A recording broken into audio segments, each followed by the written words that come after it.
तो अब हम शुरू करते हैं केमिकल प्रॉपर्टीज़ ऑफ मेटल। ठीक है, फिजिकल प्रॉपर्टीज़ के बारे में हमें पता चल गया। ठीक है, मेटल्स का फिजिकल प्रॉपर्टी कुछ अलग था, नॉन मेटल्स का प्रॉपर्टी उसके कॉम्पेरेबल से भी अलग था। ठीक है, अब दोनों के अंदर कुछ ऐसी एजेंट आ गया था, ऐसे कुछ कैरेक्टरिस्टिक्स आ गया था जो दोनों को भिन्न करता है, मतलब दोनों को डाइफर करता है एक दूसरे से, है ना। तो हम केमिकल कैसे बिहेवियर करता है, यानी केमिकल प्रॉपर्टी मतलब क्या है आपका। केमिकल प्रॉपर्टी मतलब होता है केमिकली कैसे बिहेवियर करता है। ठीक है, नेचर में अपना सराउंडिंग के साथ, ठीक है, अपना नाइबरिंग एटम्स, नाइबरिंग एलिमेंट्स के साथ कैसे वो केमिकली बिहेवियर करता है, ये सब हम लोग ओरिजिनल स्टडी करते हैं केमिकल प्रॉपर्टी में, है ना। तो मेटल्स का केमिकल प्रॉपर्टी के बारे में हम लोग डिस्कस शुरू करें। Whenever we talks about chemical property वो generally deals with reactions. Okay, कि रिएक्शन वो कैसे कर रहा है, कि अपना सराउंडिंग के साथ कैसे रिएक्ट कर रहा है, ठीक है, किसके साथ वो कैसे बर्ताव कर रहा है। सो यार first one is your when ever metals react with oxygen, जब भी मेटल ऑक्सीजन के साथ रिएक्ट करेगा तो कैसे रिएक्ट करेगा। ठीक है, तो we are seeing here that metal, ठीक है, मेटल जब ऑक्सीजन के साथ रिएक्ट करता है, ठीक है, ऑक्सीजन के साथ जब मेटल रिएक्ट कर सकता है क्या प्रोड्यूस करता है, मेटेलिक ऑक्साइड। समझ में आ रहा है बात। ऑक्सीजन के साथ जब भी मेटल रिएक्ट करता है तो वो मेटल ऑक्साइड प्रोड्यूस करता है। ठीक है, मेटल से मेटल हो गया। ऑक्सीजन का एक चीज़, एक कॉन्सेप्ट ऑफ आप हमेशा दिमाग में रख दीजिए कि ऑक्सीजन जब भी किसी के साथ भी कॉम्बाइन करेगा ना, तो मोस्ट ऑफ द केसेस में लास्ट में उसका ऑक्साइड लग जाता है, मतलब जो प्रोडक्ट फॉर्म करेगा ना तो उसका नाम पे ऑक्साइड आ जाता है। सपोज हम लोग एक एग्जांपल ले लें, जैसे वो एक्स के प्लस साथ एक ऑक्सीजन रिएक्ट कर दिया, ठीक है, तो कॉम्बाइन होकर क्या बनेगा, एक्स ऑक्साइड। एक्स का जो भी नाम होगा वो नाम हम लोग लिखेंगे नेमिंग में, उसके बाद हम लोग उसके साथ में ऑक्साइड लिख देंगे। समझ में आ रहा है। तो ऑक्साइड लिखने का एक तो ये चीज़ समझ में आ जाता है कि ऑक्सीजन उसके साथ रिएक्ट हुआ है। बात समझ में आ रहा है। ओके, अब देखिए इसके एग्जाम्पल की तरफ हम लोग आगे बढ़े। एग्जाम्पल क्या है, first example is given here your the potassium. Okay, potassium के साथ जब ऑक्सीजन को रिएक्ट किया जाएगा, यानी in presence of oxygen whenever potassium is place, potassium लेकिन बहुत रिएक्टिव भी होता है। ठीक है, तो पोटेशियम रिएक्टिविटी सीरीज में आप देखेंगे पोटेशियम टॉप मोस्ट पोजीशन लिया है। तो इतना रिएक्टिव ये होता है कि ऑक्सीजन के साथ भी फ्री स्टेट में भी किसी इसको रख दो इन प्रेजेंस ऑफ एयर तो ये रिएक्ट कर लेगा। अब चूंकि हमें ये प्रॉपर्टी हमें पता है ना, अभी क्या हम लोग क्या देख रहे हैं इधर, मेटल के साथ जब भी ऑक्सीजन रिएक्ट करेगा, यानी ऑक्सीजन के रिप्रेजेंट में मेटल आएगा तो मेटल ऑक्साइड प्रोड्यूस कर लेता है वो। ठीक है, तो यहाँ पे हम लोग उसी के तौर पर देखें तो पोटेशियम जब ऑक्सीजन के साथ रिएक्ट कर रहा है क्या बन रहा है, पोटेशियम ऑक्साइड। पोटेशियम क्या होगा, उस मेटल का नाम हो गया, तो ऑक्सीजन के साथ रिएक्ट कर रहा है तो पोटेशियम ऑक्साइड हो गया। अंडरस्टूड। See another example. ठीक है, सेकेंड एग्जाम्पल की तरफ आगे बढ़ते हैं। Second example is your sodium. ठीक है, सोडियम और एक मेटल है, ये भी बहुत रिएक्टिव भी होता है। अब सोडियम को जैसे हम लोग एयर के रेस्पेक्ट में लेके आएंगे, ठीक है, एयर के बीच में लेके आएंगे, ये क्या प्रोड्यूस करेगा, respective metal oxide, that is sodium oxide. तो पोटेशियम ऑक्सीजन के साथ कंबाइन करेगा तो पोटेशियम ऑक्साइड फॉर्म होगा। सोडियम ऑक्सीजन के साथ कंबाइन करेगा क्या प्रोड्यूस करेगा, सोडियम ऑक्साइड। समझ में आ रहा है, आगे बढ़े। ओके, अब देखिए, अब क्या हम लोग इधर क्या देख रहे हैं कि लिथियम, पोटेशियम, सोडियम, ये सब क्या है, अल्कली मेटल है, यानी ग्रुप 1 मेटल्स। क्यों, because they dissolve in water to produce alkali, क्योंकि ये अल्कली में अल्कली प्रोड्यूस कर लेता है। कैसे प्रोड्यूस करता है, ये जब तक फ्री है, फ्री स्टेट में है, अकेला है, तब तक ये अल्कली मेटल के नाम पर जाना जाता है। जैसे ये वाटर के साथ रिएक्ट कर लिया, यानी H2 के साथ, तो ये क्या बन जाता है, अल्कालीज बन जाता है। बात समझ में आ रहा है। जैसे सोडियम हमारा पहला एलिमेंट माना जाता है ना, कि ग्रुप 1 एलिमेंट है। ठीक है, ग्रुप 1 एलिमेंट जैसे वो किसके साथ लग जाएगा, हम लोग एग्जाम्पल के तौर पर समझते हैं ना। एग्जाम्पल देखिए, हम लोग एग्जाम्पल के तौर पर जानते हैं। एग्जाम्पल मैं मिडिल में दे दूँ। एग्जाम्पल क्या है, सपोज यहाँ पे आप लोग देखिए, इस पोजीशन में देखिए, सपोज हम लोग एक एग्जाम्पल ले लेते हैं, जैसे सोडियम। सोडियम क्या है, अल्कली मेटल है, यानी ग्रुप 1 एलिमेंट। याद रखना, आप पीरियोडिक टेबल में देखिए सोडियम पहला ग्रुप में आता है। तो इसके साथ हम लोग H2 को जब रिएक्ट करेंगे, H2 क्या है, वाटर ही तो है। ठीक है, जब रिएक्ट करेगा तो प्रोड्यूस करेगा अल्कली मेटल, अल्कलीज। यहाँ पे अल्कली बोल के एक वर्ड है, मैं राउंड कर रहा हूँ, देखिए आप लोग। अल्कली मतलब क्या होता है, बेस। ठीक है, तो सोडियम जब वाटर के साथ ये करता है ना, रिएक्ट करता है तो क्या फॉर्मेशन करता है, ये NaOH यानी सोडियम हाइड्रोक्साइड। समझ में आ रहा है? This is a very strong alkalis, मतलब ये जो अभी दोनों कॉम्बाइन होकर जो बन गया एक बहुत स्ट्रॉन्ग बेस होता है, समझ में आ रहा है? और साथ ही क्या निकल देता है, वाटर को निकल देता है, H2 निकल देता है, ठीक है। अब इसको बैलेंस कर सकते हैं अभी, समझ में आ गया ये बात? ओके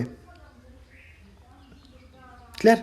मैं सिर्फ आपको एग्जांपल समझाने के तौर पर एग्जांपल के तौर पर ये चीज़ समझा दिया आपको, ठीक है, इसमें टेंशन नहीं है। आप सिर्फ इसको याद रखिए कि कोई भी अल्कली मेटल जब भी वाटर के साथ कंबाइन करेगा, रिएक्ट करेगा, तब जाके वो साथ साथ क्या तुरंत क्या बना देता है, वो अल्कली में कन्वर्ट हो जाता है, ठीक है, बेस बन जाता है वो खुद ब खुद, ठीक। Now next heading is given here. हाँ, ये वाला बात भी आप जान लीजिए, ठीक है। इधर पे देखिए क्या लिखा हुआ, alkali metal vigorously reacts with oxygen, oxygen के साथ भी ये बहुत जल्दी से रिएक्ट कर लेता है, करेगा ही, मेटल है, इसका प्रॉपर्टी में क्या है, ये बहुत हाईली रिएक्टिव होता है, ठीक है, हमेशा अपने पास आयन रखता है, हमेशा ये इलेक्ट्रॉन डेफिशिएंट होता है, हमें समझ में आ रहा है? पॉजिटिव आयन का मतलब क्या, इलेक्ट्रॉन डेफिशिएंट हो रहा है, किसी को दे रहा है, अपने पास कम हो गया, तो अब कम हो गया तो इसको चाहिए, इसको तो फिर से चाहिए ना स्टेबिलिटी अटेंड करने के लिए, तो ये जल्दी जल्दी रिएक्ट कर लेता है। ऑक्सीजन के साथ रिएक्ट क्यों करता है, क्योंकि ऑक्सीजन को इलेक्ट्रॉन क्या करना है, उसके पास एक्स्ट्रा इलेक्ट्रॉन है, और अल्कली मेटल्स, ये मेटल है तो इसके पास इलेक्ट्रॉन का कमी है, तो कमी भरपाई कैसे होगा, ऑक्सीजन के साथ जब रिएक्ट करेगा, है ना। तो इसके वजह से ये चीज़ हमेशा याद रखना कि कभी कोई क्वेश्चन में आ सकता है, why alkali metals reacts vigorously with oxygen, तो in that time you have to write that since alkali metals have the capacity to release electron and form and have a tendency to form positive ion, so to fulfil stability, ठीक है। अब positive ion form हो गया तो उसको अभी हटाना है ना पॉजिटिव आयन को, तो उसको स्टेबिलिटी चाहिए, स्टेबिलिटी के लिए क्या करना है, उसको इलेक्ट्रॉन फिर से अपने आप लेना है, लेकिन न्यूट्रल तो बनना पड़ेगा, तो न्यूट्रल कैसे बनेगा, ऑक्सीजन के साथ कॉम्बाइन करेगा, ऑक्सीजन बहुत जल्दी किसी से कॉम्बाइन कर लेता है, समझ में आ रहा है? तो इसके वजह से ये समझ में आ गया। अब नेक्स्ट में देखिए क्या लिखा हुआ है, नेक्स्ट में लिखा हुआ है copper does not react with oxygen at room temperature, copper कभी भी ऑक्सीजन के साथ रिएक्ट नहीं करेगा, लेकिन मेटल है, ठीक है, लेकिन रूम टेम्परेचर में ऑक्सीजन के साथ कभी रिएक्ट नहीं करते, इसी की वजह से हम लोग का घर में जो करंट है ना इतना सेफ है। अगर रिएक्ट कर लेता तो हवा को तो हम लोग रोक नहीं सकते, तो कॉपर से तो करंट तो चलाना ही पड़ेगा, तो प्रॉब्लम हो जाता। Now remember this point, so what is written है, copper does not react with oxygen at room temperature, but one condition is there, when burned in air it gives oxide, लेकिन जब तक आप इसको रिएक्ट नहीं करेंगे तब तक ये कुछ नहीं बोलेगा आपको, ठीक है, मतलब अपने आप ये रिएक्ट नहीं करेगा, लेकिन जैसे ही ये क्या करेगा, आप ऑक्सीजन के साथ आप फोर्सफुली इसको रिएक्ट करवाएंगे, कैसे, इन प्रेजेंस ऑफ ऑक्सीजन आपने इसको बर्न करवा दिया, ठीक है, या फिर किसी एक्सीडेंटली ये बर्न हो गया, तब ये तुरंत क्या बना देगा, ये अपना, अब मेटल है, उसका तो पूर्वज में ही ये प्रॉपर्टी लिखा हुआ है, क्या, मेटल हमेशा मेटल ऑक्साइड प्रोड्यूस करता है जब भी ऑक्सीजन से रिएक्ट करता है, तो ऑक्सीजन के साथ रिएक्ट करने से मेटल ऑक्साइड प्रोड्यूस करेगा, तो ये एआर है, एआर क्या है, ऑक्सीजन ही तो है, तो उसके साथ जैसे रिएक्ट कर दिया कॉपर ऑक्साइड प्रोड्यूस कर लिया, अंडरस्टूड। अब देखिए फिर से बैलेंसिंग में प्रॉब्लम आ रहा है, तो यहाँ पे 2 डाल दीजिए, यहाँ पे 2 डाल दीजिए, अंडरस्टूड।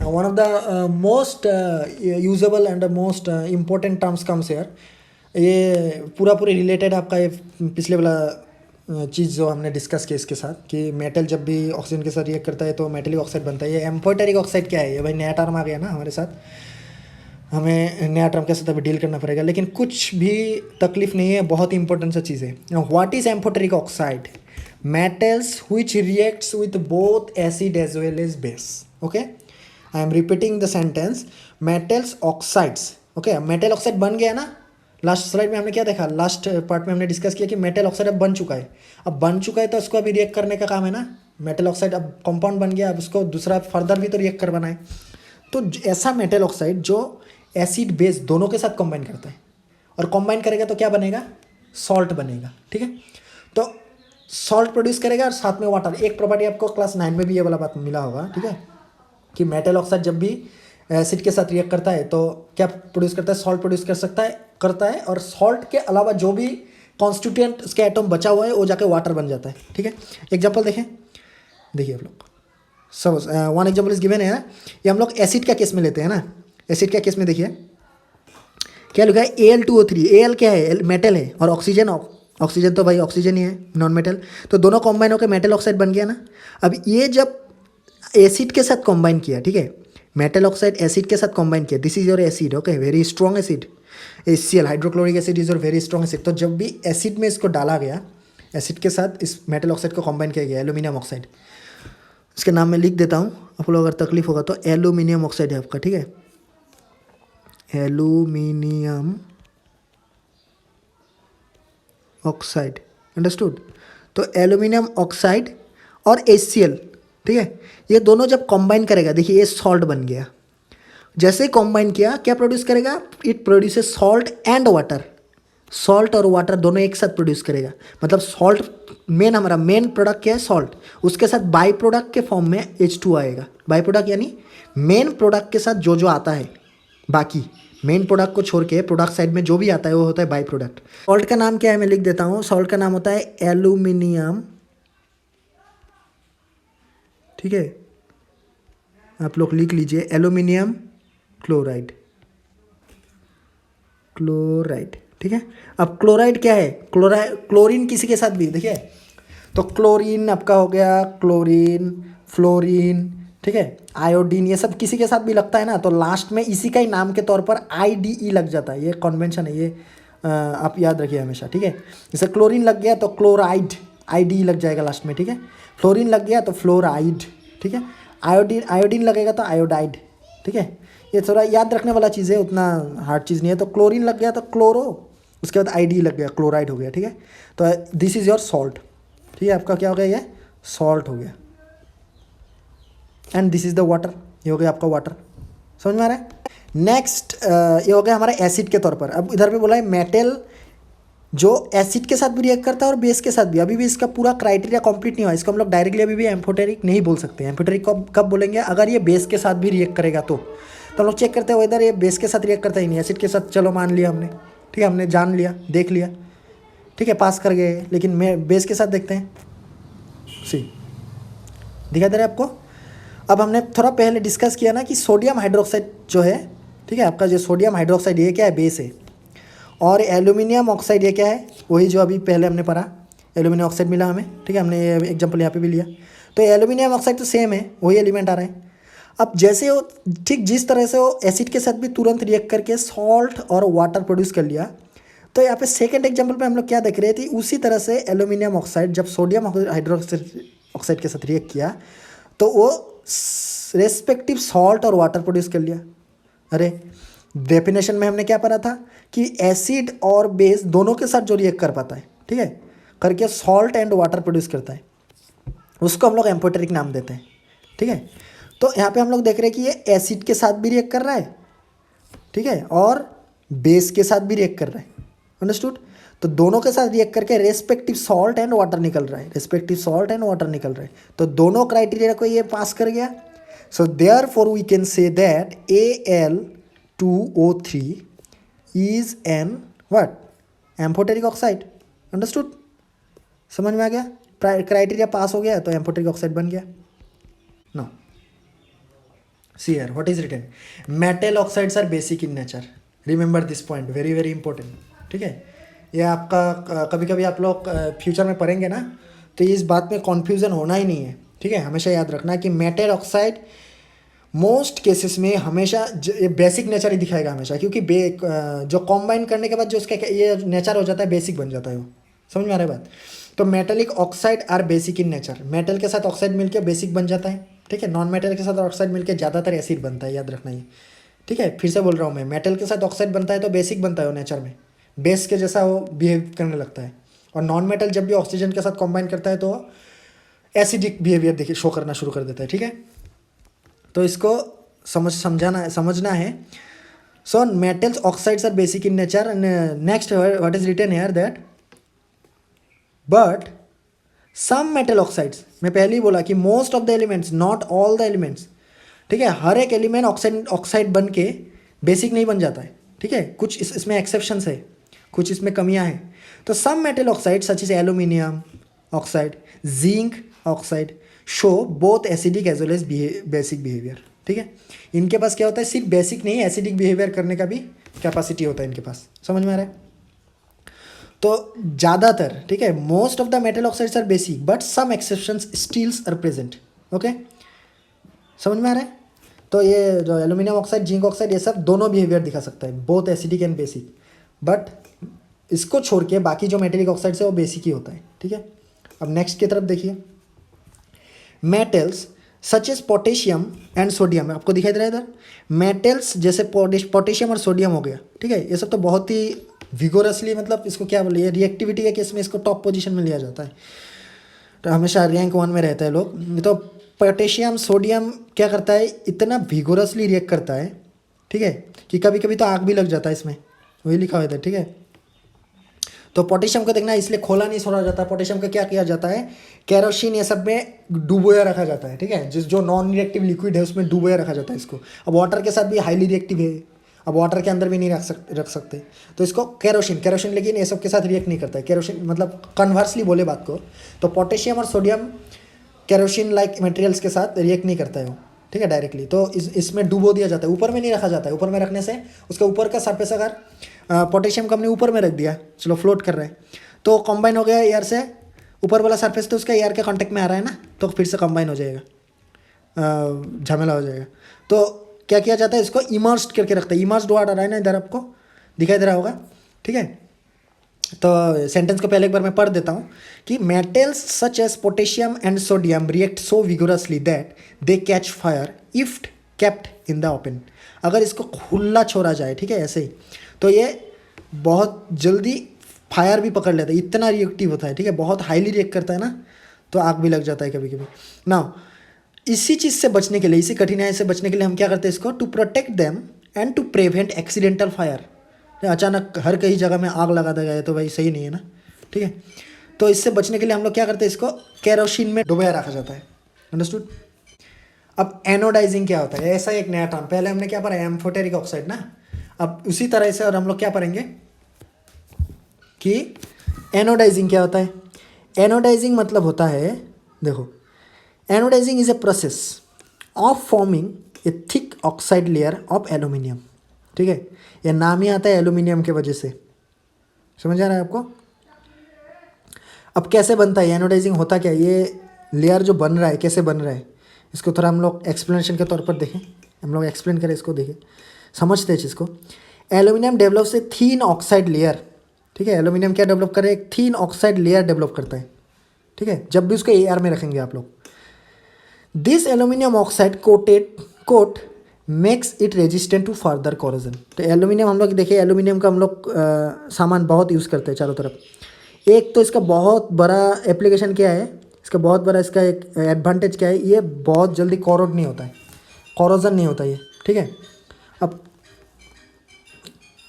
कोरोजन नहीं होता है, क्यों कोरोजन नहीं होता है, क्योंकि जब भी ऑक्सीजन के साथ रिएक्ट करेगा ना, जो इसका जो ऑक्साइड बन गया है उसका ही ऑक्साइड, मतलब ये खुद को सहाय करता है। कैसे करता है, देखिए, एल्यूमिनियम Al ऑक्सीजन के साथ कंबाइन करके Al2O3 बन गया ना। अब ये जो ऑक्साइड है, ये तो क्या मेटल ऑक्साइड, ये ऑक्साइड का जो लेयर है ये क्या करता है, इसके अपने ऊपर बैठ जाता है, किसके ऊपर, इस एल्यूमिनियम मेटल के ऊपर बैठ के क्या करता है, एक कोट, एक स्ट्रॉन्ग ऊपर में कवर का काम करता है, कवरिंग करता है ये, ठीक है। ये जो ऑक्साइड आप लोग देख रहे हैं ये कवरिंग का काम करता है, और इसके वजह से क्या करता है, ये कोरोजन से इसको बचा देता है।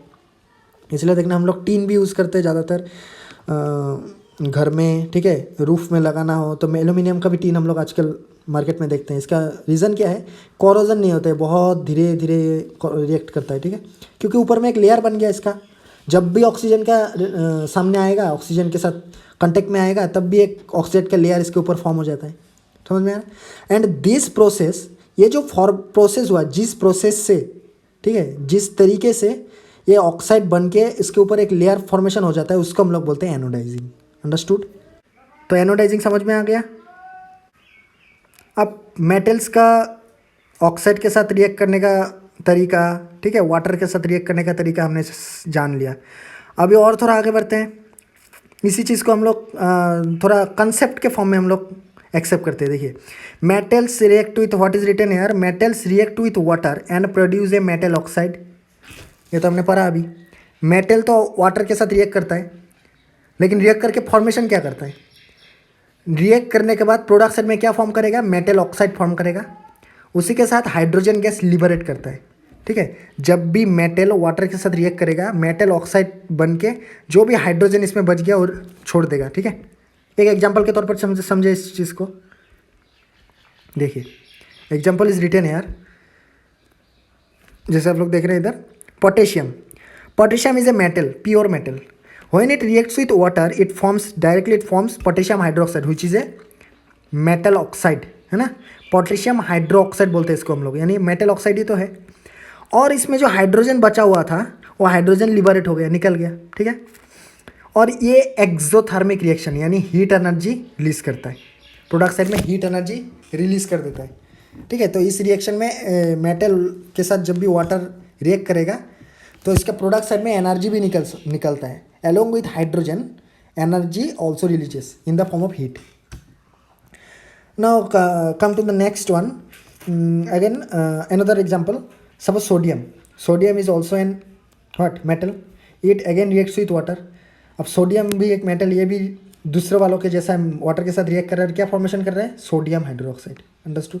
सोडियम हाइड्रोक्साइड फॉर्मेशन कर रहा है, साथ साथ हाइड्रोजन लिबरेट कर रहा है, और एक्सोथर्मिक रिएक्शन है तो हीट भी निकलेगा। समझ में आ रहा है, ओके। नेक्स्ट रिटन है metal oxides that are soluble in water dissolve in it further form metal hydroxide. समझ में आ रहा है। अब मेटल ऑक्साइड जो बना, ठीक है, ये जो हमें एग्जांपल हम लोग देख रहे हैं इसमें क्या है, मेटल ऑक्साइड बन गया। मेटल ऑक्साइड बनने के बाद क्या होगा, इस मेटल ऑक्साइड को, ठीक है, इस मेटल ऑक्साइड को फर्दर वाटर में डिजोल्व कर सकते हैं हम लोग। तो डिजोल्व अगर फर्दर इसको अगर हम लोग वाटर में डिजोल्व करेंगे तो हम लोग क्या देखेंगे, मेटल ऑक्साइड था, ठीक है, लेकिन वाटर में जैसे ये डिजोल्व हो गया, वाटर में जैसे हम लोग इसको डुबो दिया, मेटल हाइड्रोक्साइड में कन्वर्ट हो जाता है। समझ में आ रहा है। तो मेटल वाटर के साथ रिएक्ट किया मेटल ऑक्साइड बनने के लिए, ठीक है, और साथ साथ हाइड्रोजन को लिबरेट कर दिया, और इसी मेटल ऑक्साइड को फर्दर वाटर में हम लोग डुबाएंगे तो क्या बनेगा, मेटल हाइड्रोक्साइड बनेगा। समझ में आ रहा है बात। So the reaction of calcium with water is less violent, यहाँ पे कैल्शियम के तौर पर लिया है इधर हम लोग, ठीक है। तो कैल्शियम जो है ना, ये जब वाटर के साथ रिएक्ट करेगा, ये भी पहले वाला का जैसा ही है, लेकिन ये क्या है, थोड़ा कम है, ठीक है, इसका थोड़ा विगोरस इफेक्ट कम है इसका, थोड़ा मतलब थोड़ा स्लोली है as comparable to potassium and sodium. Its reacts with water somewhat slow rate में, ठीक है, थोड़ा इसका रेट स्पीड थोड़ा स्लो हो जाता है। और जब ये रिएक्ट करेगा तो क्या बनेगा, क्या बनता है, देखिए दूसरों वालों की जैसा ही, similar to that of potassium and sodium, it also forms hydroxide, ये भी हाइड्रोक्साइड फॉर्म करता है। तो कैल्शियम वाटर के साथ रिएक्ट कर रहा है, रिएक्ट करके क्या बन गया, कैल्शियम हाइड्रोक्साइड बनता है, साथ साथ हाइड्रोजन लिबरेट करता है। समझ में आ रहा है, ये हाइड्रोजन लिबरेट तो इसको करना ही है, but it is a not a exothermic reaction. Most of the reaction between metals and water is exothermic, okay. लेकिन इस केस में उतना, क्योंकि स्लोली रिएक्ट कर रहा है तो विगोरसली रिएक्ट करेगा तभी तो हीट एनर्जी प्रोड्यूस करेगा, है ना। Magnesium does not react with cold water, it reacts with hot water to form magnesium hydroxide and hydrogen, ठीक है। तो मैग्नीशियम जो रिएक्ट कर रहा है, इसमें हम लोग दूसरा कुछ रिएक्टिव एलिमेंट्स के बारे में पढ़ा ना, अभी थोड़ा लेस रिएक्टिव एलिमेंट्स के बारे में पढ़ते हैं, जैसे मैग्नीशियम हो गया आपका। अब मैग्नीशियम क्या करता है, ये मैग्नीशियम कोल्ड वाटर के साथ रिएक्ट नहीं कर पाता, ये हॉट वाटर के साथ ही रिएक्ट कर पाता है, ठीक है। और हॉट वाटर के साथ जब रिएक्ट करेगा तभी जाके क्या बनेगा, हॉट वाटर के साथ जब भी रिएक्ट करेगा तभी ये क्या बनेगा, ठीक है, reacting with water which is attaining सब टेम्परेचर, इसके पास कुछ टेम्परेचर अटेन कर लिया है, उसके साथ जब रिएक्ट करेगा क्या फॉर्म करेगा, मैग्नीशियम हाइड्रोक्साइड फॉर्म करेगा, ठीक है। अब हाइड्रोक्साइड का वैलेंसी 1 है, मैग्नीशियम का 2 है, और साथ साथ H2 रिलीज करेगा। समझ में आ रहा है। अब हॉट वाटर के साथ रिएक्ट कर रहा है, रिएक्ट करके क्या बन गया, मैग्नीशियम हाइड्रोक्साइड में कन्वर्ट हो गया, और साथ ही साथ हाइड्रोजन गैस को ये लिबरेट कर दिया। अंडरस्टूड, समझ में आ गया। अब नेक्स्ट देखें, metals like aluminium, iron and zinc do not react either with cold और हॉट वाटर, ठीक है। ये मैग्नीशियम को हमने अभी क्या देखा कि ये कोल्ड वाटर के साथ रिएक्ट नहीं कर पाता है, इसको हॉट वाटर चाहिए रिएक्ट होने के लिए। लेकिन एल्यूमिनियम, आयरन, जिंक ये सब जो है ना, ये कोल्ड वाटर दे दो, इसको हॉट वाटर दे दो, किसी के साथ भी ये रिएक्ट नहीं करेगा। समझ में आ रहा है, किसी भी मीडियम में ये रिएक्ट नहीं कर सकता वाटर के साथ, but they react with steam. लेकिन इसका लेवल थोड़ा हाई है, ठीक है। तो ये क्या करेगा, स्टीम के साथ रिएक्ट करता है। आप गर्म वाटर गर्म कर रहे हो, उसके फर्दर स्टेज में क्या होगा, उससे स्टीम प्रोड्यूस होगा ना, उस स्टीम के साथ तो रिएक्ट करता है। ठीक है, तरीका को हम लोग समझे इस चीज़ को। जैसे देखो आप बर्तन ले रहे हो, यहाँ पे हीट दे रहे हो थोड़ा, ठीक है, आप हीट दे रहे हो, हीट दे रहे हो, हीट दे रहे हो, हीट दे रहे हो, ठीक है। अब हीट देने की वजह से यहाँ पे जो वाटर प्रेजेंट है, ठीक है, पानी जो आपका प्रेजेंट है इधर, ये क्या होगा, ये पानी गर्म हो रहा है। अब गर्म होने के बाद क्या होगा, इसमें से धुआं निकलेगा थोड़ा। इस धुआं में जो इसमें यहाँ पे जो स्टीम है ना, ये स्टीम प्रेजेंट, ये जो निकल रहा है धुआं, इसमें रिएक्ट करेगा, इसके साथ ये रिएक्ट करेगा। समझ में आ रहा है, इसके साथ ये रिएक्ट करेगा। अंडरस्टूड। कौन, एल्यूमिनियम हो गया आपका, आयरन हो गया, जिंक हो गया, ठीक है, ये सब क्या करता है, स्टीम के साथ रिएक्ट करता है। दे रिएक्ट्स विथ स्टीम, ठीक है, स्टीम के साथ रिएक्ट करता है। अंडरस्टूड। और स्टीम के साथ रिएक्ट करेगा। अब रिएक्ट एक बार कर लिया तो ही बनेगा। मेटल वाटर के साथ रिएक्ट किया तो मेटल ऑक्साइड बनता है। तो मेटल H2O के साथ रिएक्ट कर रहे हैं एल्यूमिनियम, तो एल्यूमिनियम ऑक्साइड बन गया, साथ ही साथ क्या, H2O निकाल दिया। समझ में आ रहा है, ओके। अब देखो ये तो H2O हो गया। अब नेक्स्ट एग्जांपल में आयरन, आयरन फिर से वाटर के साथ रिएक्ट कर रहा है, तो आयरन ऑक्साइड बन गया, H2O निकल दिया, ठीक है, H2, but they react with steam. Understood. Now next point, next point देखिए, metal such as lead, copper, silver and gold do not react with water at all. ठीक है। अब इसलिए हम लोग का ऑर्नामेंट्स ज़्यादातर क्या होता है, या फिर जो मेजर प्रॉपर्टीज़ है, जो सबसे ज़्यादा यूज होता है, ऐसा प्रॉपर्टीज़, ऐसा चीज़ों को हम लोग क्या ये सब एलिमेंट से बनाते हैं। जैसे लीड हो गया आपका, कॉपर हो गया, और सिल्वर गोल्ड तो सबसे ज़्यादा यूजेबल ऑर्नामेंट्स में है ना। क्योंकि इसका एक रीज़न क्या है, ये वाटर, एयर बोल दो आपको, या फिर कोई भी एक ऐसा मीडियम रख दो जिसमें बाकी एलिमेंट बहुत जल्दी रिएक्ट कर लेता है, लेकिन ये सब एलिमेंट क्या है, बहुत कम टाइम लेता है, मतलब बहुत स्लो वी कैन से, मतलब रिएक्ट मान लो रिएक्ट करता ही नहीं है, ऐसा हम लोग मान सकते हैं, ठीक है। लेकिन ऐसा नहीं है कि किसी के साथ भी रिएक्ट नहीं करता है, थोड़ा बहुत करता है, लेकिन बहुत कम है बाकी एलिमेंट से, ठीक है। इसलिए इसका कॉस्ट भी लेकिन बहुत हाई होता है। अंडरस्टूड। नाउ नेक्स्ट पॉइंट, ये तो हमारा मेटल्स का हो गया, वाटर के साथ, ऑक्सीजन के साथ, ठीक है, वो कैसे रिएक्ट करता है, ठीक है, क्या प्रोड्यूस करता है, ठीक है, प्रोडक्शन के बाद उसका नेचर अलग हो जाता है। अब third one, similarly we shall study that reaction of metals with acids, mainly dilute acid. जब डाइल्यूट एसिड में रिएक्ट हम लोग मेटल को डुबोएंगे या फिर मेटल को रखेंगे तो क्या रूप धारण करेगा, ठीक है। तो अब हम लोग देख रहे हैं ना कि metal, it is written here, metal plus dilute acid, ठीक है। डाइल्यूट एसिड में जब हम लोग मेटल को डालेंगे तो क्या फॉर्म करेगा, मेटल सॉल्ट फॉर्म करेगा। वही सिमिलरली फर्स्ट ऑफ वन, उसमें सिंपल सॉल्ट प्रोड्यूस करता था, इसमें मेटल सॉल्ट प्रोड्यूस करेगा, ठीक है। नाम जब हम लोग बोलेंगे, नाम के तौर पर जब हम लोग इसको समझेंगे सिंबॉलिकल फॉर्म में, तब समझ में आएगा। जैसे एक एग्जांपल लेते चलो, सपोज आपके पास कैल्शियम है ना।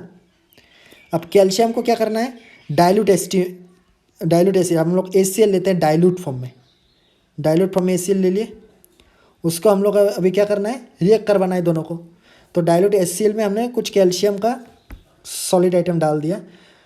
अब जैसे ही डाल दिया, अब क्या करेगा, कैल्शियम जाकर क्लोरीन के साथ कंबाइन कर लेगा, क्यों, उसको सॉल्ट जो प्रोड्यूस करना है, ठीक है। तो CaCl2 बन गया, और जो हाइड्रोजन है ना, ये निकल जाएगा, ठीक है। यहाँ पे आप लोग देखिए फॉर्मूला में क्या दिया हुआ है, metal plus dilute acid reacts to form metal salt and ultimately hydrogen as its byproduct। Hydrogen को बाई प्रोडक्ट के फॉर्म में ये रिलीज करता है, तो अल्टीमेटली लास्ट में क्या निकलेगा, हाइड्रोजन निकल जाएगा। समझ में आ रहा है। लेकिन एक चीज़ हम लोग इधर क्या देख रहे हैं, ऑब्जर्व कर रहे हो, एक चीज़ क्या है इसमें, the reaction is not a balanced chemical reaction, ठीक है। तो इसको बैलेंस करें, हाइड्रोजन प्रोडक्ट साइड में 2 है तो यहाँ पे 2 डाल दो, ठीक है। अब क्लोरीन भी 2 हो गया, अब कैल्शियम तो एक ही है, अब क्लोरीन राइट साइड में, प्रोडक्ट साइड में भी 2 है, तो ultimately the reaction is balanced, reaction balanced हो गया। Understood, any doubt, okay. आगे बढ़े तो देखिए, इसको आप नोट कर लीजिए, ठीक है, आपको लिख लेना है। नेक्स्ट इज आप यहाँ पे दूसरा एग्जांपल देख रहे हैं, ठीक है। हमने एक एग्जांपल पढ़ा, यहाँ पे और एक एग्जांपल दिखाई दे रहा है, जैसे सोडियम, हमने सोडियम को लिया, sodium is a very reactive metal, we know this. So ये जब हाइड्रोक्लोरिक एसिड के साथ रिएक्ट कर रहा है तो क्या फॉर्म कर रहा है, सोडियम क्लोराइड, ठीक है, और साथ में हाइड्रोजन गैस लिबरेट कर रहा है। समझ में आ रहा है आपको बात, ओके। ये पहला वाला हो गया। अब सेकेंड और एक रिएक्शन देखें। अब सोडियम क्लोराइड क्या है, हमारा कॉमन सॉल्ट है, हम लोग इसको यूज़ भी करते हैं डेली लाइफ में, है ना। Next is your suppose zinc. Zinc किसके साथ रिएक्ट करता है, सल्फ्यूरिक एसिड के साथ शो किया जा रहा है, हम लोग शो कर रहे हैं किसके साथ, सल्फ्यूरिक एसिड के साथ। हमेशा तो HCl के साथ रिएक्ट नहीं करेगा, दूसरा स्ट्रॉन्ग एसिड के साथ भी रिएक्ट कर सकता है वो। तो सल्फ्यूरिक एसिड के साथ रिएक्ट करके क्या फॉर्मेशन कर रहा है वो, जिंक सल्फेट, और साथ में हाइड्रोजन गैस लिबरेट कर रहे हैं। अंडरस्टूड। ये सब कुछ नहीं है, जस्ट एग्जांपल्स है, आपको सिर्फ याद रखना है, प्रैक्टिस करना है आपको सिर्फ घर में। Okay, next hydrogen gas is not evolved. ठीक है, इसी में हम लोग कुछ चीज़ों को ध्यान देना भी ज़रूरत है। ठीक है, इसके साथ साथ तो इस पॉइंट को आप ध्यान दीजिए थोड़ा, क्या लिखा हुआ है कि हम लोग रिएक्ट तो करेंगे लेकिन उसके साथ साथ कुछ कंडीशंस को हमें दिमाग में रखना है। कंडीशंस क्या है, hydrogen gas is not evolved. Hydrogen gas नहीं निकलेगा कब, जब कोई भी मेटल नाइट्रिक एसिड के साथ रिएक्ट करेगा। देखिए हम लोग इधर पर नाइट्रिक एसिड का एग्जांपल नहीं लिए, ठीक है, तो आप ध्यान में रखिए, कोई भी मेटल नाइट्रिक एसिड के साथ रिएक्ट करेगा, यानी HNO3 के साथ, यहाँ पे हमने क्या लिया, H2SO4 लिए हैं और HCl लिए, लेकिन नाइट्रिक एसिड के साथ जब रिएक्ट करेगा तब हाइड्रोजन गैस और नहीं निकलता है। ठीक है, हाइड्रोजन गैस लिबरेट नहीं करेगा। What is the reason behind it, इसका कारण क्या है। सर निकलेगा तो नहीं निकलेगा, क्यों नहीं निकलेगा, इसलिए नहीं निकलेगा क्योंकि nitric acid is strong oxidizing agent. Nitric acid क्या है, बहुत स्ट्रॉन्ग ऑक्सीडाइजिंग एजेंट होता है। It oxidizes the hydrogen gas liberated into water. ये क्या करता है, जब ये सॉल्ट प्रोड्यूस कर रहा है ना, उसके साथ साथ जो हाइड्रोजन गैस लिबरेट होने वाला था उसको ये ऑक्सीडाइज कर देता है। ठीक है, and itself get reduce, और खुद रिड्यूस हो जाता है to some oxides of nitrogen like nitrous oxide, nitrogen monoxide, nitrogen dioxide and so on. ठीक है, नाइट्रोजन डाइऑक्साइड हो गया, मोनोऑक्साइड, नाइट्रोजन ट्राइऑक्साइड, इस फॉर्म में अपने आप को क्या करेगा, बना देगा। ठीक है, अपना ऑक्साइड इस फॉर्म में प्रोड्यूस करेगा, और जो वाटर में जो हाइड्रोजन प्रेजेंट था, ठीक है, वाटर में जो हाइड्रोजन प्रेजेंट था वो जो लिबरेट होने वाला था उसको ऑक्सीडाइज कर लेता है। इसलिए hydrogen gas in case of nitric acid related reaction of metal, hydrogen gas do not liberates. Understood now. अब नेक्स्ट देखिए, दूसरा एक एग्जांपल फिर से इसमें आ गया। ठीक है, अब आपको चीज़ों को कंफ्यूज नहीं होना है। ठीक है, आप समझिए बात को। जैसे यहाँ पे हमने अब तक क्या पढ़ा कि नाइट्रिक एसिड के साथ मेटल्स रिएक्ट करता तो है लेकिन हाइड्रोजन गैस प्रोड्यूस नहीं करता है। लेकिन फिर से इसमें एक एक्सेप्शंस आ गया, क्या है कि मैग्नीशियम और मैंगनीज ये दोनों भी मेटल हैं, लेकिन ये दोनों के लिए मामला थोड़ा डिफरेंट हो जाता है। क्या होता है कि ये रिएक्ट कर लेता है डाइल्यूट एसिड के साथ, रिएक्ट करके हाइड्रोजन गैस भी प्रोड्यूस कर लेता है। समझ में आ रहा है। तो मैग्नीशियम और मैंगनीज को छोड़ के बाकी आप कितना भी मेटल ले लो, ऑल अदर मेटल्स, ठीक है, all other metals accept magnesium and manganese, ठीक है, ऑल अदर मेटल्स आपका क्या हो जाएगा, HNO3 के साथ रिएक्ट तो करेगा लेकिन H2 प्रोड्यूस नहीं करेगा, लेकिन ये दोनों H2 प्रोड्यूस करता है। ठीक है, यहाँ पे क्या लिखा है, ये इवॉल्व करता है लेकिन बाकी नहीं करता है। इनके साथ जो ये दोनों एलिमेंट के साथ अगर नाइट्रिक एसिड को रिएक्ट करवा दिया जाए डाइल्यूट फॉर्म में तो हाइड्रोजन गैस लिबरेट करेगा। अंडरस्टूड, आगे बढ़े। देखिए नेक्स्ट क्या है, copper gold silver are known as noble metal, you know this, ये सब नोबेल मेटल है। क्यों, not noble gas, I am not telling about noble gas. Okay, confuse नहीं होना है और बात को बबलिंग नहीं करना है। Copper gold silver are noble metal because this do not react with water और डाइल्यूट एसिड। ठीक है, तो बाकी मेटलों जैसा ये वाटर डाइल्यूट एसिड के साथ रिएक्ट नहीं करता है। ठीक है, ऑक्सीजन के साथ कर लेगा, कॉपर हमने देखा ऑक्सीजन के साथ रिएक्ट करता है, गोल्ड भी ऑक्सीजन के साथ, वैसे गोल्ड और सिल्वर का बहुत कम होता है। ठीक है, लेकिन कॉपर क्या करता है, ऑक्सीजन के साथ रिएक्ट करता है, लेकिन वाटर डाइल्यूट एसिड ये दोनों चीज़ के साथ कभी रिएक्ट नहीं करेगा। ठीक है, वाटर और डाइल्यूट एसिड के साथ कभी भी रिएक्ट नहीं करेगा। कौन, कॉपर, गोल्ड और सिल्वर। अंडरस्टूड। अब देखिए aqua regia is a most important one application of chemistry world. ठीक है, केमिस्ट्री का बहुत बड़ा एक इन्वेंशन भी है। ठीक है, और बहुत बड़ा एक समझना एक चीज़ भी है। एक्वा रेजिया क्या चीज़ होता है, ठीक है, मैं समझा दूँ आपको ये चीज़। एक्वा रेजिया एसिड का रिएक्शन से बनता है। इसमें आप इतना समय तो हम लोग बोल रहे हैं मेटल मेटल मेटल, सर ये भी तो मेटल से ही बना हुआ होगा। नहीं, ये मेटल से नहीं है, ये सिर्फ एसिड का मामला है, इसमें मेटल हाथ बटने नहीं जाएगा। ठीक है, तो किन किन एसिडों का मामला है इधर? कंसेंट्रेटेड, ठीक है, कंसेंट्रेटेड HCl, ठीक है, कॉन्सेंट्रेटेड HCl के साथ कंसेंट्रेटेड नाइट्रिक एसिड। तो HCl और नाइट्रिक एसिड जब कॉम्बाइन करेगा, ठीक है, तब भी ये नहीं बनेगा। ठीक है, ऐसा नहीं कि नाइट्रिक एसिड और HCl को ऐसे ही कॉम्बाइन कर दिया बन जाएगा, नहीं।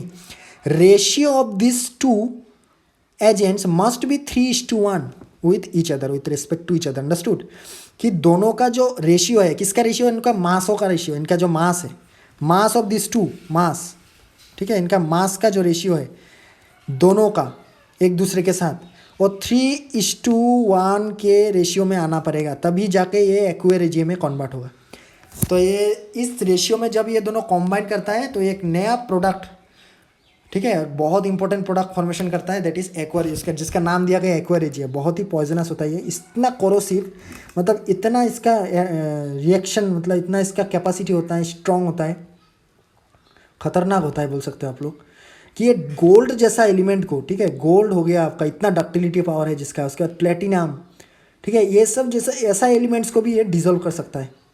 ठीक है, अपने अंदर निगल सकता है ये, सोचिए अब। ठीक है, अब 3:1 रेशियो में, मास का रेशियो में थोड़ा समझ जाए इस बात को, कि हमने अभी बोला कि 3:1 रेशियो में इसको चाहिए।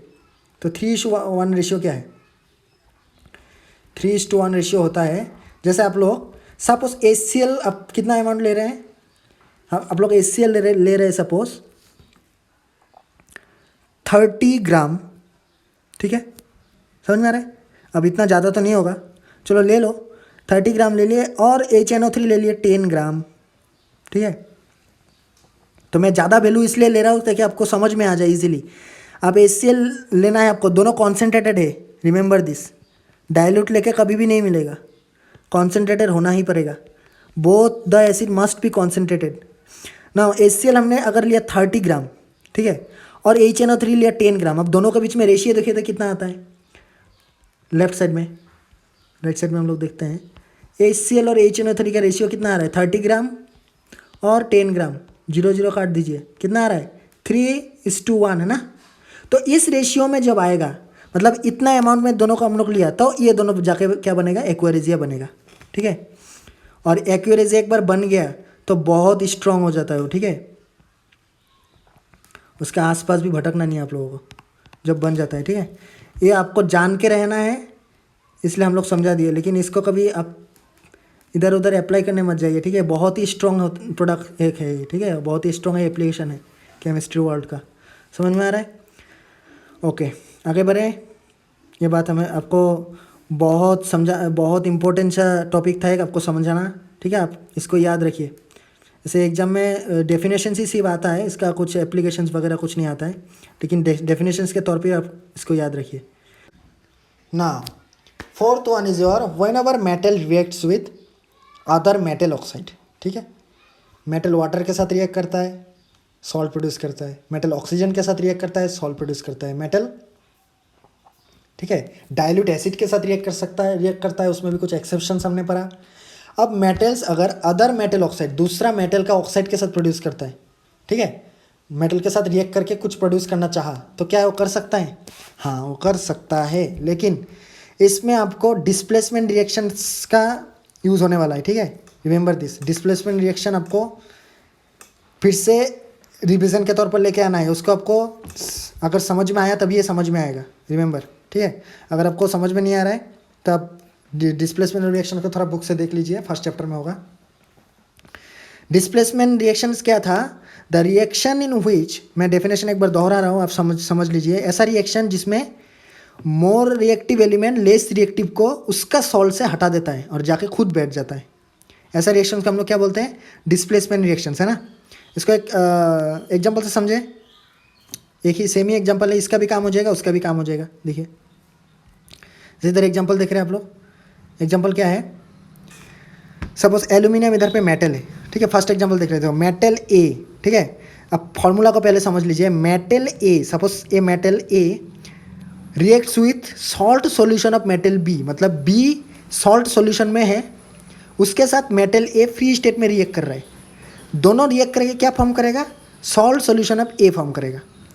और साथ में क्या हो जाएगा, वो जो मेटल बी था वो लिबरेट हो जाएगा। अब ऐसा पॉसिबल कब है, जब दोनों के रिएक्टिविटी के बीच में, मतलब मेटल ए और मेटल बी का रिएक्टिविटी में डिफरेंस आएगा। समझ में आ रहा है, दोनों का रिएक्टिविटी में डिफरेंस आएगा। यानी रिएक्टिविटी में डिफरेंस यानी एक का रिएक्टिविटी ज़्यादा होगा, एक का रिएक्टिविटी कम होगा। अंडरस्टूड। तब जाके ये डिफरेंस, ये जो रिएक्शन है कंप्लीट भी होगा, और ये डिफरेंस जब प्रोड्यूस होगा तभी जाके ये सक्सेसफुल होगा। ठीक है, रिएक्शन हम लोग को जो अचीव करना है हम लोग अचीव कर पाएंगे। एक एग्जांपल से समझे इस चीज़ को। देखिए, पूछ देता है इसको, व्हाट इज रिटन यार in first example, aluminium is a free metal. अब कॉपर सल्फेट सॉल्यूशन क्या है, मेटल अदर मेटल सॉल्ट। ठीक है, दूसरा एक मेटल है कॉपर, जो कि सॉल्ट सॉल्यूशन बना के रखा है, किसके साथ, सल्फेट के साथ रिएक्ट करके। अब ये एल्यूमिनियम ज़्यादा रिएक्टिव है, किससे, कॉपर से। अब चूँकि ये ज़्यादा रिएक्टिव है, तब इसका दूसरों को डिस्प्लेस करने का कैपेसिटी आता है। ठीक है, जो भी इससे कम रिएक्टिव है उसको डिस्प्लेस आराम से कर सकता है।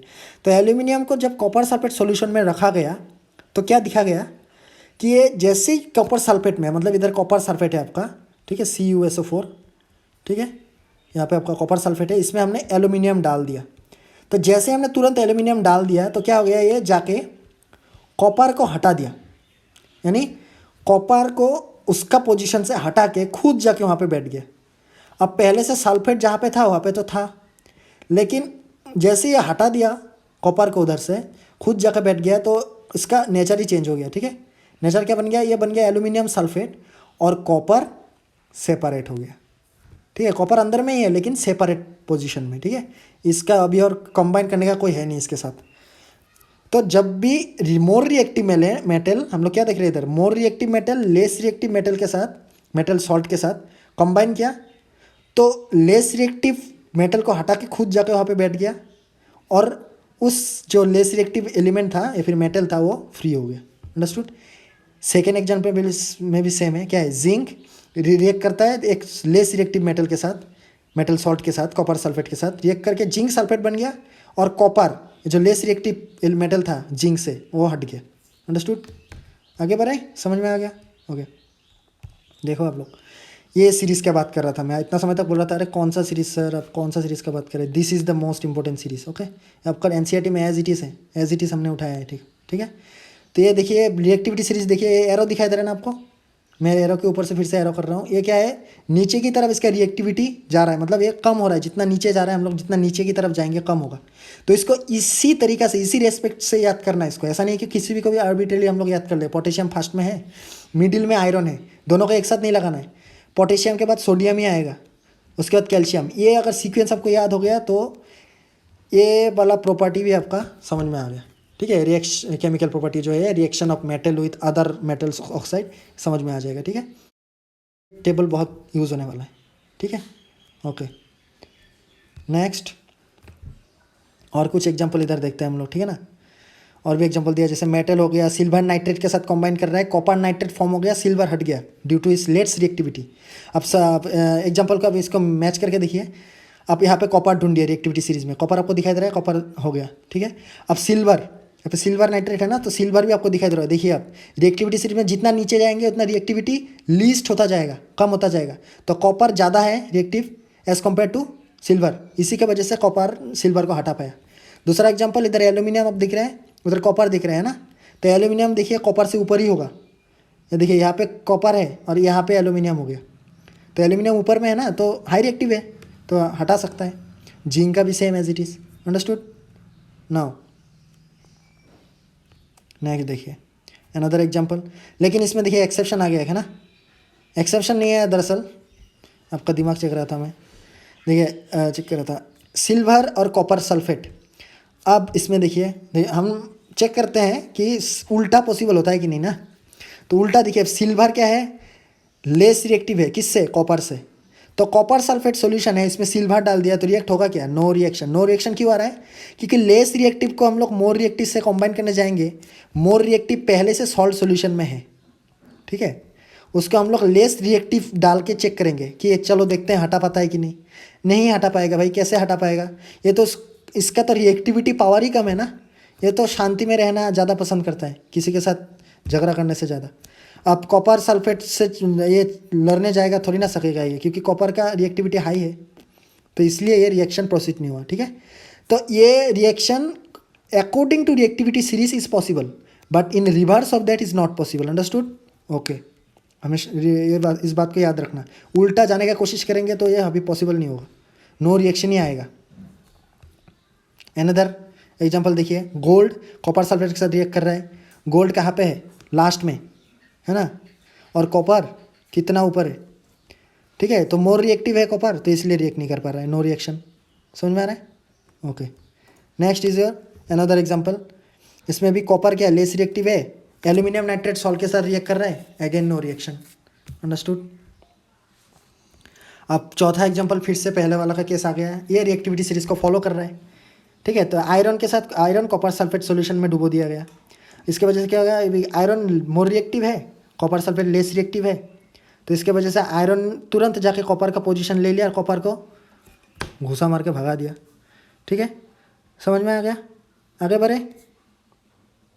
देखिए, आपको बार बार मैं बोलता जा रहा हूँ, आप इसको साथ साथ समझने के साथ साथ पॉज करके नोट भी अपना बनाइए। Self note is best.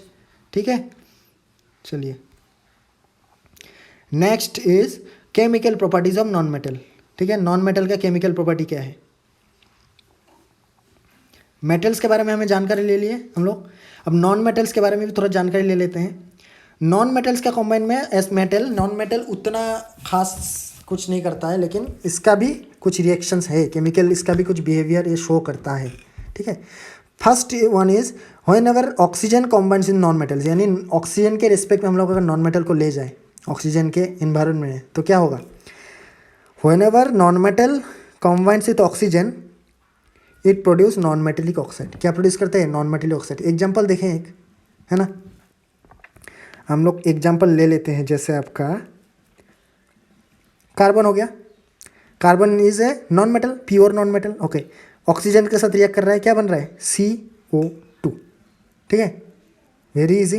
तो कार्बन नॉन मेटल रिएक्ट किया ऑक्सीजन के साथ, बन गया नॉन मेटेलिक ऑक्साइड, यानी कार्बन, इसका नाम तो पता ही होगा आपको, dioxide. Understood? Clear? Okay, next देखिए एग्जांपल, देखिए समझ में आ रहा है? अब ये हीट रिलीज करता है। ठीक है, रिलीज क्या कर रहा है? Heat. It is an exothermic reaction, remember this. Next, when carbon is burned in an insufficient supply of air it forms carbon monoxide. ठीक है, तो कार्बन को बर्न तो हम लोग कर रहे हैं इन प्रेजेंस ऑफ ऑक्सीजन, लेकिन एक चीज़ याद रखने वाला है कि जब कार्बन, ठीक है, कार्बन जब ऑक्सीजन के साथ रिएक्ट करता है, लेकिन इसको ऑक्सीजन इनसफिशिएंट मिल रहा है, मतलब इनसफिशिएंट ऑक्सीजन मिल रहा है। इनसफिशिएंट मतलब पता है, जितना उसको चाहिए उतना नहीं मिल रहा है उसको, इनसफिशिएंट अमाउंट में मिल रहा है, तब जाके क्या बनाएगा पता है? कार्बन मोनोऑक्साइड में कन्वर्ट हो जाएगा, CO में। अब बैलेंस कर सकते हैं आप इसको, CO में बन गया नहीं carbon monoxide. It is a very very poisonous gas. Okay, remember this. तो हम लोग जब कोल बर्न करते हैं घर में, ठीक है, फ्यूल में, उसमें भी कार्बन मोनोऑक्साइड फॉर्म होता है। इसलिए वहाँ पे ज़्यादातर चूल्हा में हम लोग जब कभी भी किसी चीज़ को पकाते हैं, ठीक है, वुड फ्यूल के हेल्प से, तो वहाँ पे कार्बन मोनोऑक्साइड फॉर्म होने का चांस बहुत ज़्यादा रहता है, क्योंकि वहाँ पे सफिशिएंट सप्लाई ऑफ एयर नहीं मिलता है। इसके वजह से देखना, हम लोग कोल जब भी वुड्स को जला के, वुड को फायर अप करके हम लोग खाना पकाते हैं, कुछ भी करते हैं, या फिर ऐसे सिंपली हम लोग फायर अप कर रहे हैं, तो कोल बन के रह जाता है वो। ठीक है, अब आफ्टर बर्निंग, जब बर्न कम्प्लीटली बर्न हो जाता है, ठीक है, हम लोग कम्प्लीटली बर्न तो नहीं बोल सकते हैं, क्योंकि कम्प्लीटली बर्न होगा तो ओनली ऐश बचेगा, लेकिन यहाँ पे ऐश तो बचता नहीं है, ऐश भी बचता है, ऐश के साथ साथ कोल भी बच जाता है। ठीक है, काला करके, चारकोल जिसको बोलते हैं हम लोग। ठीक है, तो चारकोल का मतलब क्या है? चारकोल बनने के समय, यानी ये जो चारकोल बन रहा है उसके समय जो गैस निकल रहा है, ठीक है, धुआं से तो गैस निकलेगा, वो धुआं ही क्या है? कार्बन मोनोऑक्साइड है। ठीक है, बहुत पॉइजनस गैस है, रिमेंबर दिस। Okay, next. ठीक है, देखिए आप एग्जांपल देख सकते हैं ना, ये भी एक्सोथर्मिक रिएक्शन है, क्योंकि हीट के वजह से ये तो प्रोड्यूस हो रहा है ना। Now sulfur gives sulfur dioxide when react with another example as that of carbon. ठीक है, कार्बन का जैसे एग्जांपल है कि ऑक्सीजन के साथ रिएक्ट करके सल्फर कार्बन डाइऑक्साइड बनाता है, कार्बन का था। सल्फर भी क्या करेगा, ऑक्सीजन के साथ रिएक्ट करके सल्फर डाइऑक्साइड बनाएगा। ठीक है, अब ये क्या करता है, एयर में फायर कैच कर लेता है, मतलब ये थोड़ा ज़्यादा रिएक्टिव होता है। तो सल्फर को कभी भी एयर के सामने लेके आना है तो सावधान से, आप लोग नहीं लाएंगे तो बेहतर होगा, किसी के गाइडेंस में लेंगे तो अच्छा है। तो सल्फर जब भी रिएक्ट करेगा, या फिर रिएक्शन आने वाला है, फिर भी मैं समझा देता हूँ। सल्फर जब ऑक्सीजन के साथ रिएक्ट करेगा तो सल्फर डाइऑक्साइड बनेगा। Understood, need not to balance anything here, समझ में आ गया? ओके, ये रिएक्शन आप खुद बना सकते हैं, सिर्फ आपको बैलेंस ही याद रखना है। ठीक है, देखिए इधर सल्फर डाइऑक्साइड फॉर्म हो गया, समझ में आ रहा है? नेक्स्ट आगे बढ़े। ओके, देखिए reaction of non metal with chlorine. Non metal जब क्लोरीन के साथ रिएक्ट करेगा तो क्या बनेगा? अब नॉन मेटल है, स्पेशली क्लोरीन का क्यों दिया है, क्योंकि ये one of second halogen atom you can say. तो हेलोजन एटम है, अब हेलोजन एटम का बहुत हिस्सा होता है रिएक्शन प्रोडक्शन करने में। आप फर्दर हायर क्लासेस में पढ़ेंगे कि हेलोजन एटम का बहुत बड़ा हिस्सा होता है केमिकल रिएक्शंस में। ठीक है, तो इधर नॉन मेटल हम लोग लेंगे, हो गया। जैसे हाइड्रोजन क्या है, नॉन मेटल है, उसके वो किसके साथ कंबाइन कर रहा है, क्लोरीन के साथ। तो कंबाइन करके क्या बन गया, हाइड्रोक्लोरिक एसिड। ठीक है, इसको हम लोग दूसरा नाम से भी जानते हैं, हाइड्रोक्लोरिक एसिड। ठीक है, इस नाम से हम लोग इसको अगर नेमिंग करें इस नाम से, तो इसका नाम क्या हो जाएगा,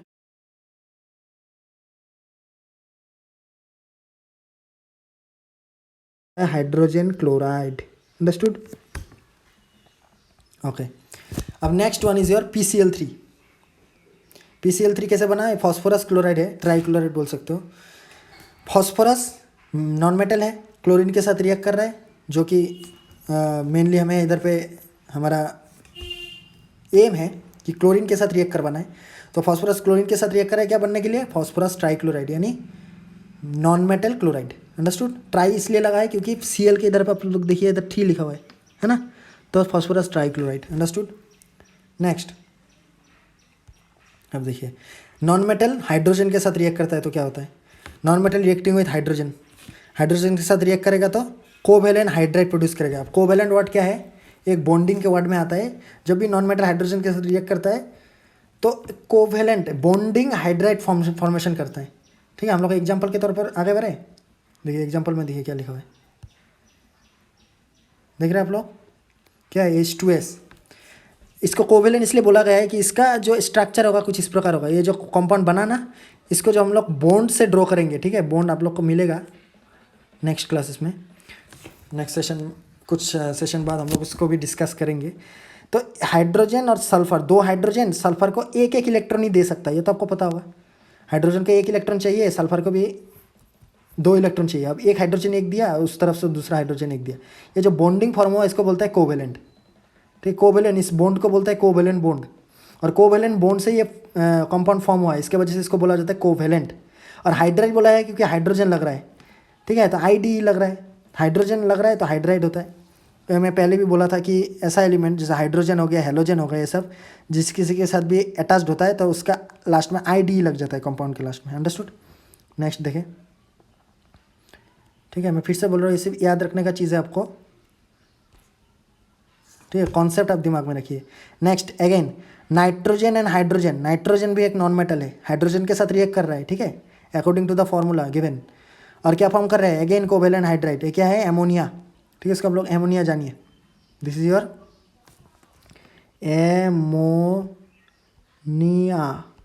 ठीक है, हम लोग जानिए इस चीज़ को। ठीक है, थोड़ा प्रिंटिंग इधर प्रॉब्लम हो गया लास्ट में, टेंशन नहीं है, ये एमोनिया है। ओके, अंडरस्टूड, इसका नाम बोल रहा हूँ मैं। और इधर पे बैलेंसिंग क्या है, दिस इज एक बैलेंस्ड केमिकल इक्वेशन।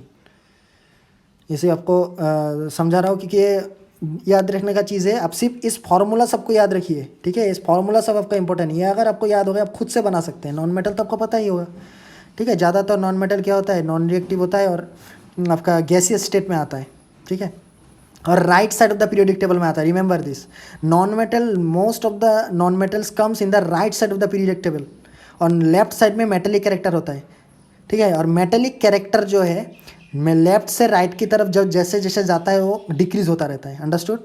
ओके, तो राइट की तरफ का नॉन मेटल होगा तो आप खुद बना सकते हैं। सिर्फ ये प्रॉपर्टी सबको भी याद रखिए, ये इस प्रॉपर्टी सबको भी याद रखिए। ठीक है, ये हो गया आपका मेन प्रॉपर्टीज़। ओके, नेक्स्ट, ये बहुत इंपॉर्टेंट चीज़ है, आपको दिमाग में रखना है ये चीज़। अब लिख लीजिए कि non metals do not react with water. समझना है आपको, ये नॉन मेटल्स वाटर के साथ रिएक्ट नहीं करता है, या फिर स्टीम के साथ भी रिएक्ट नहीं करता है हाइड्रोजन प्रोड्यूस करने के लिए। ठीक है, तो रिएक्शन ही नहीं करेगा तो हाइड्रोजन प्रोडक्शन का कोई बात ही नहीं आता है।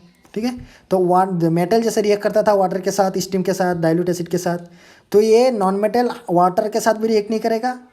ठीक है, डाइल्यूट एसिड के साथ भी रिएक्ट नहीं करेगा। ठीक है, और स्टीम के साथ तो नहीं। समझ में आ रहा है बात? ओके, आगे बढ़ते हैं। देखिए, अब reaction of metal and non metal. अब मेटल और नॉन मेटल आपस में जब रिएक्ट करेगा तो क्या होगा? Many metals form ionic bonds when they react with non metals. बहुत सारा मेटल क्या है, आयोनिक बॉन्ड फॉर्म करता है। कैसे? जब वो नॉन मेटल के साथ रिएक्ट करता है। तो compound so formed are known as ionic compound. अब हमने एक चीज़ पढ़ा था ना, इलेक्ट्रोपॉजिटिव नेगेटिव एलिमेंट तो हो गया, उसका प्रॉपर्टी के ऊपर उसका नामकरण हुआ था। यहाँ पे भी उसका प्रॉपर्टी के ऊपर। ठीक है, किस प्रॉपर्टी के ऊपर? कि मेटल नॉन मेटल, मेटल क्या कर सकता है? आयनिक बॉन्ड फॉर्म करता है। कब? जब नॉन मेटल के साथ कंबाइन करता है। इसके वजह से मेटल और नॉन मेटल जब दोनों कंबाइन करता है ना, तो दोनों का ये मेटल क्या है, ये आयनिक बॉन्ड फॉर्म कर सकता है।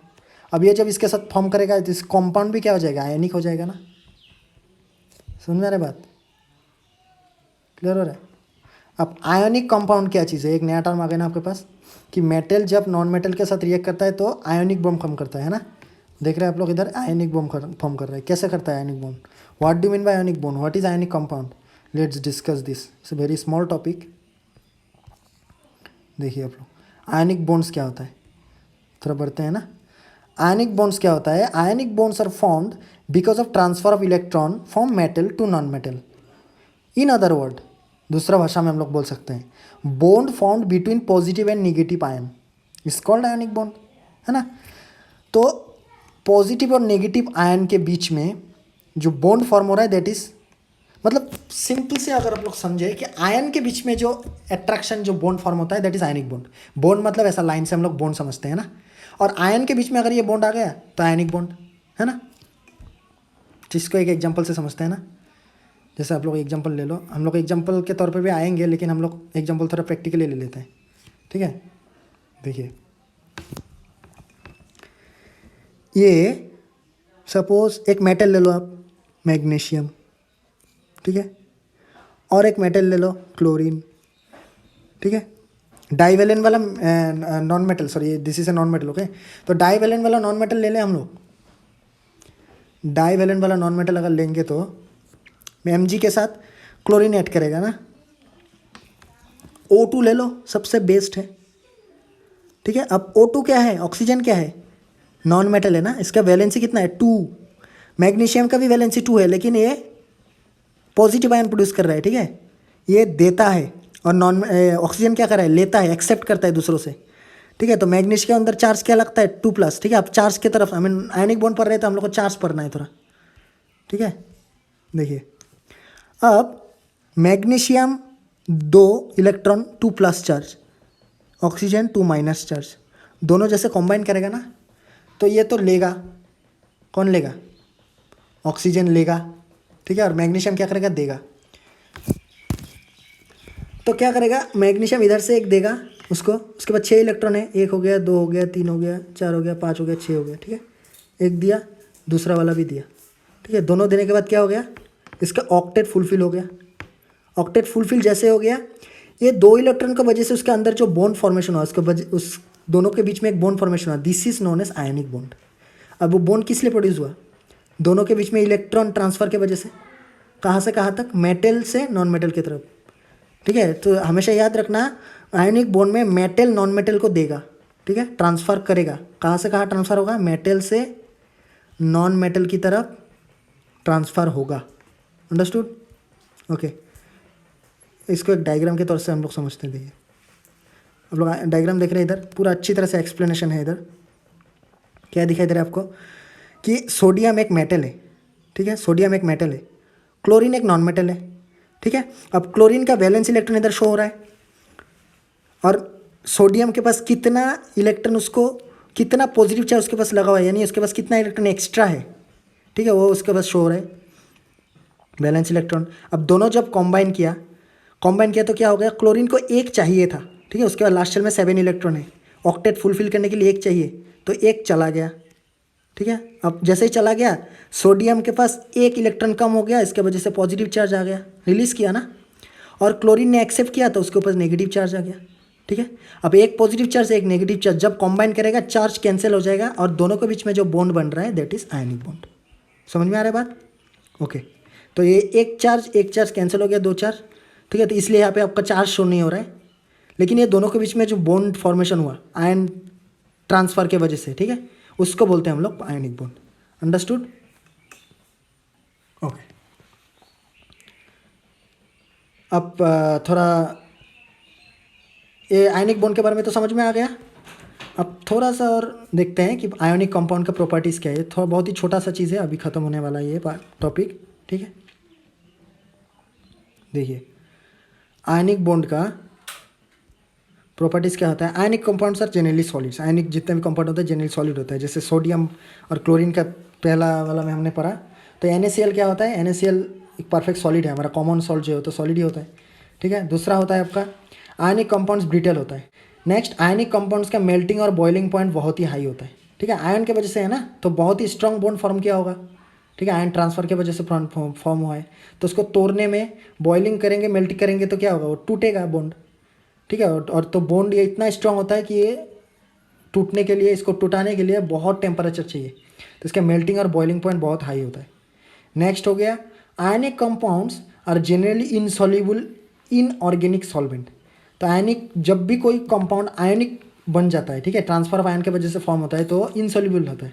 इनसॉल्युबल में कन्वर्ट होता है, मतलब उसको सॉल्युबल करना बहुत मुश्किल होता है, क्योंकि बॉन्ड वही एक ही चीज़ है कि उसका बॉन्ड बहुत स्ट्रांग है। तो सॉल्युबल कब होता है कोई एक चीज़, जब वो बॉन्ड इजीली टूटेगा, ठीक है। तो इनसॉल्युबल है क्योंकि इसका बॉन्ड टूटाने में बहुत मुश्किल होता है, ठीक है, क्योंकि ट्रांसफर ऑफ आयन की वजह से बना है। और next one is your ionic compounds do not conduct electricity in the solid state. Solid state में कभी भी इलेक्ट्रिसिटी कंडक्ट नहीं करेगा, एक्वस स्टेट में कंडक्ट कर सकता है, ठीक है। जैसे कॉमन सॉल्ट ले लिया हमने, ठीक है, कॉमन सॉल्ट ले लो NaCl, ये वाटर में मिक्स हो गया, ठीक है, तो क्या करेगा, एक्वस सॉल्यूशन बन गया। अभी ये एक्वस सॉल्यूशन जब बनेगा तब जाकर ये कंडक्ट करेगा। एक्वस सॉल्यूशन बन गया तो सॉल्ट वाटर बन गया। सॉल्ट वाटर क्या है, ये इलेक्ट्रोलाइट है, और इलेक्ट्रोलाइट हम लोग किसको बोलते हैं, जिससे इलेक्ट्रिसिटी पास किया जा सकता हो, ठीक है। तो जब ये एक्वस सॉल्यूशन में कन्वर्ट होगा तभी जाके इलेक्ट्रिसिटी प्रोड्यूस करेगा। अंडरस्टूड? पहुँच दे? ओके, नेक्स्ट हो गया आपका the solution of ionic compounds in water conduct electricity. एक ही बात हो गया है ना। अब next, ionic compounds conduct electricity in the molten state. Molten state में जब ये मेल्ट हो जाता है, आयनिक कंपाउंड जब हाई टेम्परेचर की वजह से, हाई टेम्परेचर से तो मेल्ट होगा ही, तो हाई टेम्परेचर से जब मोल्ट हो गया उस स्टेट में भी वो इलेक्ट्रिसिटी कंडक्ट कर सकता है। कब कब कर सकता है, जब वो एक्वस सॉल्यूशन में हो और जब वो मोल्टेन स्टेट में हो, ठीक है। अब नेक्स्ट टॉपिक आपको दिखाई दे रहा है occurrence of extraction of metals. ये हम लोग नेक्स्ट सेशन में पढ़ेंगे, तब तक आप लोग अपना ख्याल रखिए। तो इसी के साथ आज हम लोग चलते हैं, हम फिर से हमारा मुलाकात होगा हमारा नेक्स्ट सेशन में। और एक बात मैं हमारे दर्शक बंधुओं को बताना चाहता हूँ कि हमारा जो नोशन क्लासेस है यहाँ पे अगर आप लोग एनरोल्ड होना चाहते हैं, ठीक है, इसके बारे में आपको फर्दर कोई भी डिटेल जानना हो तो आप नीचे दिए गए डिस्क्रिप्शन बॉक्स में दिए गए लिंक पे आइए, और यहाँ पे जो कॉन्टैक्ट नंबर दिया हुआ है, हमारा ईमेल भी डाला गया है, उसमें आप जाइए, जाके आप किसी भी तरह का आपको इन्फॉर्मेशन चाहिए तो आप उससे ले सकते हैं, ठीक है।